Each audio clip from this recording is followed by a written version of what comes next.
Amen.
कल की कथा में भगवान उद्धव जी से कह रहे हैं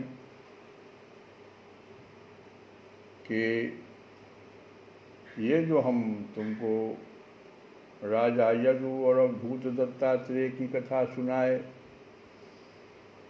अगर इसको ठीक से सुन ले तो समस्त आसक्तियों से मनुष्य छुटकारा पा सकता है, जैसा कि यदु महाराज के साथ भी हुआ।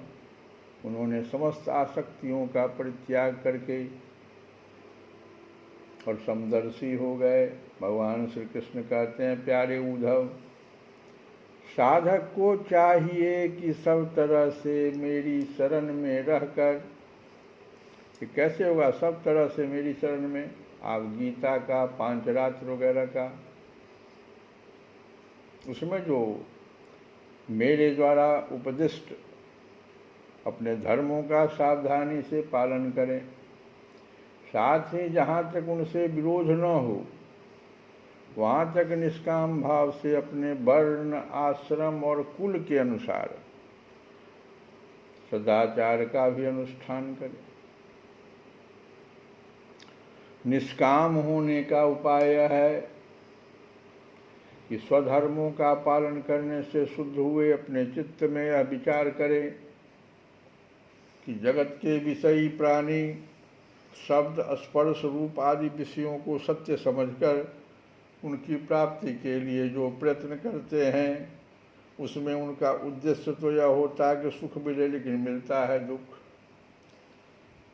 इसके संबंध में ऐसा विचार करना चाहिए कि स्वप्न अवस्था में और मनोरथ करते समय जागृत अवस्था में भी मनुष्य मन ही मन अनेकों प्रकार के विषयों का अनुभव करता है, परंतु उसकी वह सारी कल्पना वस्तु शून्य होने के कारण व्यर्थ है।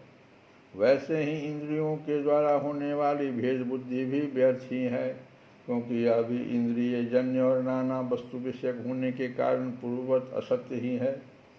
जो पुरुष मेरी शरण में है उसे अंतर्मुख करने वाले निष्काम अथवा नित्य कर्म ही करने चाहिए। उन कर्मों का बिल्कुल परित्याग कर देना चाहिए जो बहिर्मुख बनाने वाला अथवा सकाम हो। जब आत्मज्ञान की उत्कट इच्छा जाग उठे तब तो कर्म संबंधी विधि विधानों का भी आदर नहीं करना चाहिए। अहिंसा आदि यमों का तो आदरपूर्वक सेवन करना चाहिए, परंतु शौच, जो पवित्रता है, आदि नियमों का पालन शक्ति के अनुसार और आत्मज्ञान के विरोधी न होने पर ही करना चाहिए। जिज्ञासु पुरुष के लिए यम और नियमों के पालन से भी बढ़कर आवश्यक बात यह है कि वह अपने गुरु की, जो मेरे स्वरूप को जानने वाले हैं और शांत हों, मेरा ही स्वरूप समझकर सेवा करें। जिज्ञासु पुरुष के लिए यम और नियम के पालन से भी बढ़कर आवश्यक बात यह है कि वो अपने गुरु की, जो मेरे स्वरूप को जानने वाले और शांत हों, मेरा ही स्वरूप समझकर सेवा करे। शिष्य को अभिमान न करना चाहिए, वह कभी किसी से डाह न करे, किसी का बुरा न सोचे, वह प्रत्येक कार्य में कुशल हो, उसे आलस्य छू न जाए, उसे कहीं भी ममता न हो, न गुरु के चरणों में दृढ़ अनुराग हो।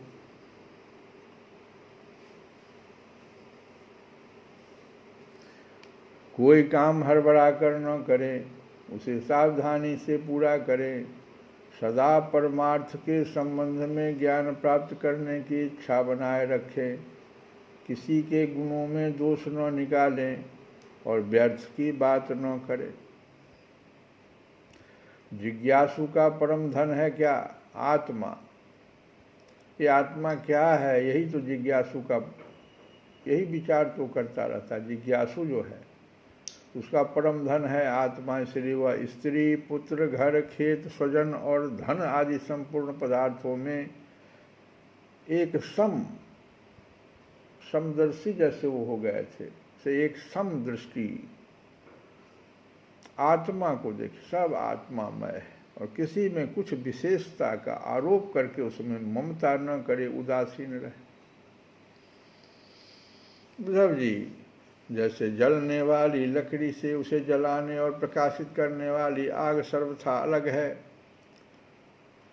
ठीक वैसे ही विचार करने पर जान पड़ता है कि पंचभूतों का बना स्थूल शरीर और मन बुद्धि आदि 17 तत्वों का बना सूक्ष्म शरीर दोनों ही दृश्य और जड़ है, तथा उसको जानने और प्रकाशित करने वाला आत्मा साक्षी एवं स्वयं प्रकाश है। शरीर अनित्य, अनेक एवं जड़ है, आत्मा नित्य, एक और एवं चेतन है। शरीर जो है अनित्य है, मरण धर्म, और अनेक है। शरीर देखो कितने प्रकार का शरीर है संसार में, और जड़ है, आत्मा हट जाए तो जड़ है, और आत्मा क्या है? नित्य है, एक है, सबों में एक ही आत्मा, और चेतन है। इस प्रकार देह की अपेक्षा आत्मा में महान विलक्षणता है, अतएव देह से आत्मा भिन्न है। जब आग लकड़ी में प्रज्वलित होती है तब लकड़ी की उत्पत्ति, विनाश, बड़ाई, छोटाई और अनेकता आदि सभी गुणों और स्वयं ग्रहण कर लेती है।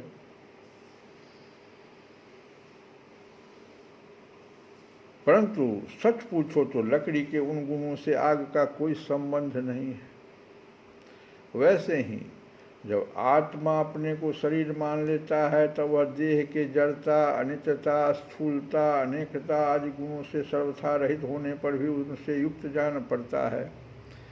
ईश्वर के द्वारा नियंत्रित माया के गुणों ने ही सूक्ष्म और स्थूल शरीर का निर्माण किया है। जीव को शरीर और शरीर को जीव समझ लेने के कारण ही स्थूल शरीर के जन्म मरण और सूक्ष्म शरीर के आवागमन का आत्मा पर आरोप किया जाता है। जीव को जन्म मृत्यु रूप संसार इसी भ्रम अथवा अध्यास के कारण प्राप्त होता है। आत्मा के स्वरूप का ज्ञान होने पर उसकी जड़ कट जाती है। प्यारे उद्धव, इस जन्म मृत्यु रूप संसार का कोई दूसरा कारण नहीं, केवल अज्ञान ही मूल कारण है। इसलिए अपने वास्तविक स्वरूप को, आत्मा को जानने की इच्छा करनी चाहिए।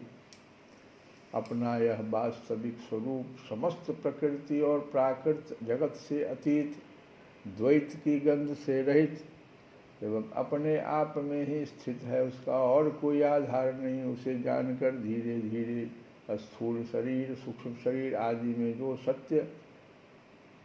सत्यत्व बुद्धि हो रही है उसे क्रमशः मिटा देना चाहिए। यज्ञ में जब अरण्य मंथन करके अग्नि उत्पन्न करते हैं तो उसमें नीचे ऊपर 2 लकड़ियां रहती है और बीच में मंथन काष्ठ रहता है। वैसे ही विद्या रूप अग्नि की उत्पत्ति के लिए आचार्य और शिष्य तो नीचे ऊपर की अरनियां हैं, तथा उपदेश जो उनका है वही मंथन काष्ठ है। इनसे जो ज्ञानाग्नि प्रज्वलित होती है, उस उपदेश से जो ज्ञानाग्नि प्रज्वलित होती है वह विलक्षण सुख देने वाली है। इस यज्ञ में बुद्धिमान शिष्य सद्गुरु के द्वारा जो अत्यंत विशुद्ध ज्ञान प्राप्त करता है वह गुणों से बनी हुई विषयों की माया को भस्म कर देता है।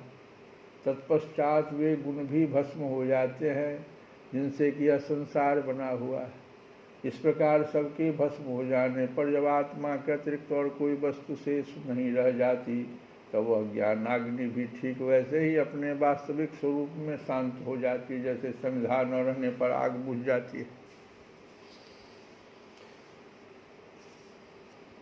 अब यहाँ तक में यह बात तो स्पष्ट हो गई कि स्वयं प्रकाश ज्ञान स्वरूप नित्य एक ही आत्मा है। यह बात तो स्पष्ट हो गई। और कर्तृत्व, भोक्तृत्व आदि धर्म देह के कारण है। आत्मा के अतिरिक्त जो कुछ है सब अनित्य और मायामय है। इसलिए आत्मज्ञान होते ही समस्त विपत्तियों से मुक्ति मिल जाती है। प्यारे उद्धव जी, यदि तुम कदाचित कर्मों के कर्ता और सुख दुखों के भोक्ता जीवों को अनेक तथा जगत काल वेद और आत्माओं को नित्य मानते हो, साथ ही समस्त पदार्थों की स्थिति प्रवाह से नित्य और यथार्थ स्वीकार करते हो, तथा यह समझते हो कि घट पट आदि बाह्य आकृतियों के भेद से उनके अनुसार ज्ञान ही उत्पन्न होता और बदलता रहता है, तो ऐसे मत के मानने से बड़ा अनर्थ हो जाएगा। क्योंकि इस प्रकार जगत के कर्ता आत्मा की नित्य सत्ता और जन्म मृत्यु के चक्कर से मुक्ति भी सिद्ध न हो सकेगी। यदि कदाचित ऐसा स्वीकार भी कर लिया जाए तो देह और संवत्सर आदि काल अवयवों के संबंध से होने वाली जीवों की जन्म मरण आदि अवस्थाएं भी नित्य होने के कारण दूर न हो सकेगी, क्योंकि तुम देह आदि पदार्थ और काल की नित्यता स्वीकार करते हो। इसके सिवा यहाँ भी कर्मों का कर्ता तथा सुख दुख का भोक्ता जीव परतंत्र ही दिखाई देता है।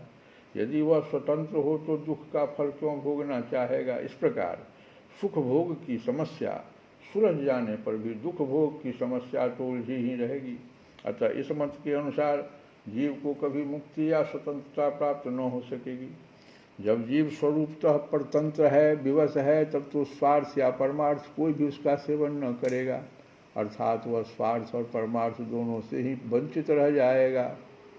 यदि यह कहा जाए कि जो भली भांति कर्म करना जानते हैं वे सुखी रहते हैं और जो नहीं जानते उन्हें दुख भोगना पड़ता है, तो यह कहना भी ठीक नहीं, क्योंकि ऐसा देखा जाता है कि बड़े बड़े कर्म कुशल विद्वान को भी सुख नहीं मिलता और मूढ़ों का भी कभी दुख से पाला नहीं पड़ता। इसलिए जो लोग अपनी बुद्धि या कर्म से सुख पाने का घमंड करते हैं उनका वह अभिमान व्यर्थ है। अगर यदि यह स्वीकार कर लिया जाए कि वे लोग सुख की प्राप्ति और दुख के नाश का ठीक ठीक उपाय जानते हैं, तो भी यह तो मानना ही पड़ेगा कि उन्हें भी ऐसे उपाय का पता नहीं है जिससे मृत्यु उनके ऊपर कोई प्रभाव न डाल सके और वे कभी मरे ही नहीं। जब मृत्यु उनके सिर पर नाच रही है तो ऐसी कौन सी भोग सामग्री या भोग कामना है जो उन्हें सुखी कर सके। भला जिस मनुष्य को फांसी पर लटकाने के लिए बध स्थान पर ले जाया जा रहा हो, उसे क्या फूल चंदन स्त्री आदि पदार्थ संतुष्ट कर सकते हैं? कदापि नहीं। अतः पूर्वोक्त मत जब मानने वालों की दृष्टि से न सुख ही सिद्ध होगा न जीव का कुछ पुरुषार्थ ही रहेगा। इसलिए प्यारे उद्धव, लौकिक सुख के समान पारलौकिक सुख भी दोषयुक्त ही है, क्योंकि वहाँ भी बराबरी वालों से होड़ चलती है। अधिक सुख भोगने वालों के प्रति असूया होती है, उनके गुणों में दोष निकाला जाता है और छोटों से घृणा होती है। प्रतिदिन पुण्य क्षीण होने के साथ ही वहाँ के सुख भी क्षय के निकट पहुँचते रहते हैं और एक दिन नष्ट हो जाते हैं। वहाँ की कामना पूर्ण होने में भी यजमान, ऋत्विज और कर्म आदि की त्रुटियों के कारण बड़े बड़े विघ्नों की संभावना रहती है। जैसे यज्ञ मान लो कर रहा है कोई यजमान, ऋत्विज और कर्म आदि की त्रुटि में कारण से बड़े बड़े विघ्न आ जाते हैं, वह कैसे जैसे हरी भरी खेती भी खूब हरी भरी खेती है लेकिन अतिवृष्टि अनावृष्टि आदि के कारण नष्ट हो जाती है। लगता है किसान को इस बार हो जाएगा, बड़ा अच्छा मिलेगा, लेकिन ऐसा होता नहीं।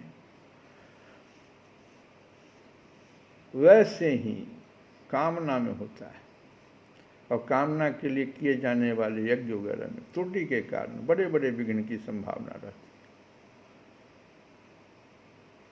वैसे ही स्वर्ग भी प्राप्त होते होते विघ्नों के कारण नहीं मिल पाती। लगता है कि अब स्वर्ग मिलेगा इसको, लेकिन विघ्न आ जाता है और नहीं मिल पाता है। यदि यज्ञ याग आदि धर्म बिना किसी विघ्न के पूरा हो जाए, अब मान लो पूरा हो जाए, यहाँ तक भगवान आ गए, तब क्या होगा सुधु? तो उसके द्वारा जो स्वर्ग आदि लोक मिलते हैं उनकी प्राप्ति का प्रकार मैं बतलाता हूँ, सुनो। यज्ञ करने वाला पुरुष यज्ञों के द्वारा देवताओं की आराधना करके स्वर्ग में जाता है और वहाँ अपने पुण्य कर्मों के द्वारा उपार्जित दिव्य भोगों को देवताओं के समान भोगता है। उसे उसके पुण्यों के अनुसार एक चमकीला विमान मिलता है और वह उस पर सवार होकर शुभ सुंदरियों के साथ विहार करता है। गंधर्वगण उसके गुणों का गान करते हैं और उसके रूप लावण्य को देखकर दूसरों का मन लुभा जाता है। उसका विमान वह जहाँ ले जाना चाहता है वहीं चला जाता है और उसकी घंटियाँ घनघनाकर दिशाओं को गुंजारित करती रहती है। वह अप्सराओं के साथ नंदनवन आदि देवताओं की विहार स्थलियों में क्रीड़ाएँ करते करते इतना बेसुध हो जाता है वह जीव, इसको अभी स्वर्ग मिला है कि उसे इस बात का पता ही नहीं चलता कि अब मेरे पुण्य समाप्त हो गए और मैं यहाँ से ढकेल दिया जाऊँगा। जैसे मृत्यु लोक से आदमी मर कर चला जाता है, वहाँ से धकेल दिया जाता है, जैसे पुण्य क्षीण होता है, उसको पता ही नहीं चलता, इतने सुख में वो डूबा हुआ रहता है। और जब तक उसके पुण्य शेष रहते हैं तब तक वह स्वर्ग में चैन की बंसी बजाता रहता है, परंतु पुण्य क्षीण होते ही इच्छा न रहने पर भी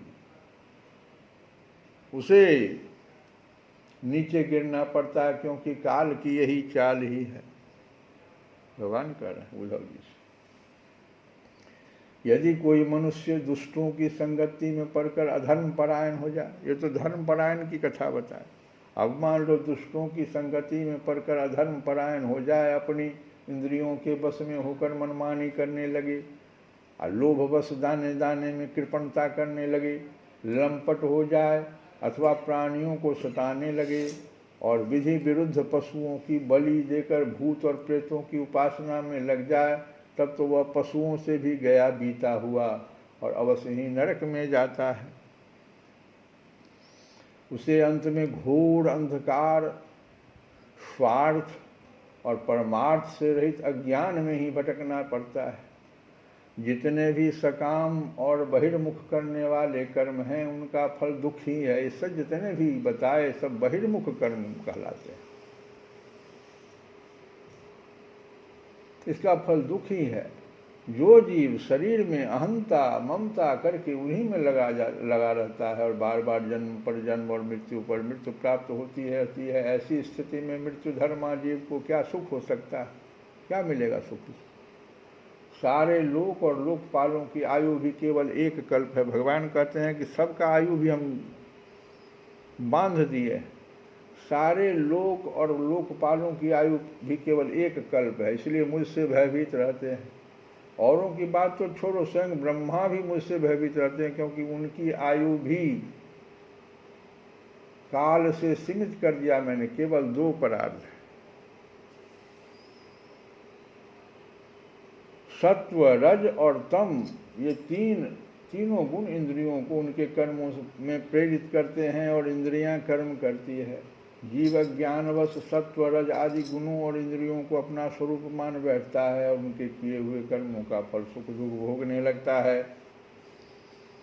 जब तक गुणों की विषमता है, अर्थात शरीर आदि में मैं और मेरेपन का अभिमान है, तभी तक आत्मा के एकत्व की अनुभूति नहीं होती, वह अनेक जान पड़ता है। और जब तक आत्मा की अनेकता है तब तक तो उन्हें काल अथवा कर्म किसी के अधीन रहना ही पड़ेगा। जब तक परतंत्रता है तब तक ईश्वर से भय बना ही रहता है। जो मैं और मेरेपन के भाव से ग्रस्त रहकर आत्मा की अनेकता, परतंत्रता आदि मानते हैं और वैराग्य न ग्रहण करके बहिर्मुख करने वाले कर्मों का ही सेवन करते रहते हैं, उन्हें शोक और मोह की प्राप्ति होती है। प्यारे उद्धव, जब माया के गुणों में क्षोभ होता है तो मुझ आत्मा को ही काल, जीव, वेद, लोक, स्वभाव और धर्म आदि अनेक नामों से निरूपण करने लगते हैं। ये सब मायामय है, वास्तविक सत्य मैं आत्मा ही हूँ।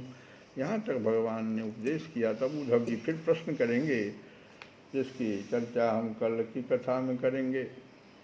मिलता है सच्चा सुख केवल, मिलता है सच्चा सुख केवल, भगवान तुम्हारे चरणों में, भगवान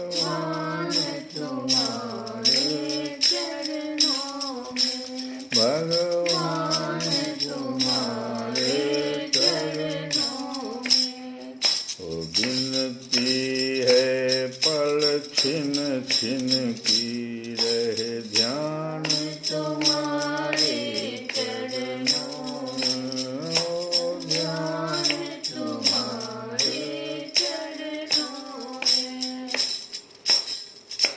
तू चाहे बड़ी संसार बने, चाहे जीवन मुझ पर भार बने, चाहे जीवन मुझ पर भार बने, चाहे मौत गले का हार बने, रहे ध्यान तुम्हारे चरणों में, भगवान तुम्हारे चरणों में, ओ ध्यान तुम्हारे चरणों में। चाहे अग्नि में जलना हो, चाहे कांटों पे मुझे चलना हो, चाहे कांटों पे मुझे चलना हो, चाहे छोड़ के देश निकलना हो, रहे ध्यान तुम्हारे चरणों में, रहे ध्यान तुम्हारे चरणों में। चाहे संकट ने मुझे घेरा हो, चाहे चारों ओर अंधेरा हो, चाहे चारों ओर अंधेरा हो, पर मन नहीं डगमग मेरा हो, ध्यान तुम्हारे चरणों में, रहे ध्यान तुम्हारे चरणों में। जिह्वा पर तेरा नाम रहे, हरे कृष्णा हरे कृष्णा, कृष्णा कृष्णा हरे हरे, हरे राम हरे राम, राम राम हरे हरे। जिह्वा पर तेरा नाम रहे, तेरा ध्यान सुबह और शाम रहे, तेरा ध्यान सुबह और शाम रहे, तेरी याद तो आठों याम रहे, रहे ध्यान तुम्हारे चरणों में, रहे ध्यान तुम्हारे चरणों में। मिलता है सच्चा सुख केवल भगवान तुम्हारे चरणों में, भगवान तुम्हारे चरणों में, भगवान तुम्हारे चरणों में। श्री कृष्ण गोविंद हरे मुरारे, हे नाथ नारायण।